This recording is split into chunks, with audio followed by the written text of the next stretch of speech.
Hey guys, it's OCM and welcome to Heroes Masterclass. Today we're going to be talking about Alarak, Quick Cast, and the Heroes Global Circuit. Now Alarak is a hero that was introduced to the Nexus not too long ago, and I would argue he is probably one of the most important heroes in the game right now for a number of reasons, but specifically, we're going to talk about Alarak and Quick Cast. With the World Championship for Heroes coming up here, we got a lot of teams to look at and a lot of really good players to look at, and Alarak's going to be a top contended hero in a number of matchups. MVP Black, for example, is one of the strongest teams, if not the strongest team in the world currently, with players like Rich on the team who know how to manipulate and make use of Alarak in ways that you've just probably not seen before. And it all stems from the same foundation, Quick Cast. Alarak is just this vicious melee assassin that's ability driven, can put out a ton of burst damage, and the key to it is how fast you can get those abilities off and just how accurately you can do so with that speed.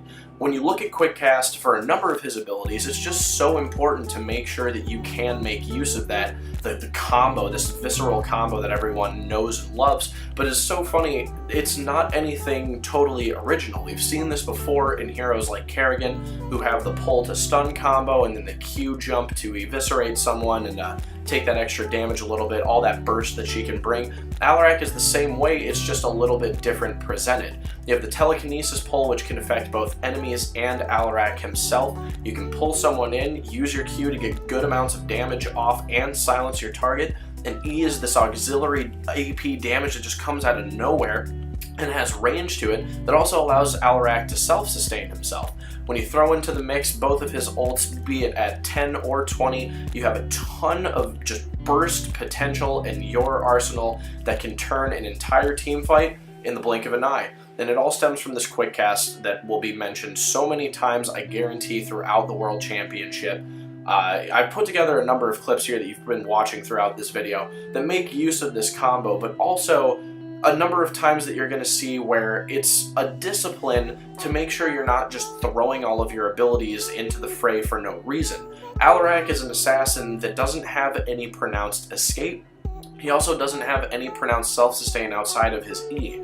So when you go into a fight, you need to make sure that you're not just throwing all of your abilities out there for the sake of getting damage out there. You have to make sure that you're using it in the best possible time, in the best possible situation, because if you find yourself in a situation like, oh, I need to secure this kill, or oh, I need to get myself out of here, both of those can be completely made with telekinesis. I mean, that's just such a good ability, just so much utility for getting Alarak in or out of a fight, bringing an enemy into a fight when they don't want to be. You can see actually right here, I go and I use my counter strike to take the damage away from that Sonya. It wasn't even necessarily meant to put damage onto another target or secure that kill. We do end up getting the Nova, ironically. But it wasn't even meant for that, it was just made for using Alarak's abilities to peel, that added utility that people might not think about when using him. Because he has all this damage that he can bring, but he also has utility, and that's so key to playing him. As we approach the Heroes Global Championship here, and we look at just some of the best teams in the world come together, we're going to keep an eye on Alarak and see how he performs in this World Championship, because he's just so pivotal a character. He brings so much to the table, and I think there's going to be a lot to learn. So thank you guys for watching this video. I hope that there was something you can take away from it. And in the coming days here too, we're going to take a lot of looks at Alarak and other heroes specifically. So thank you guys for watching. Thank you for tuning into Masterclass, and I will catch you guys next time.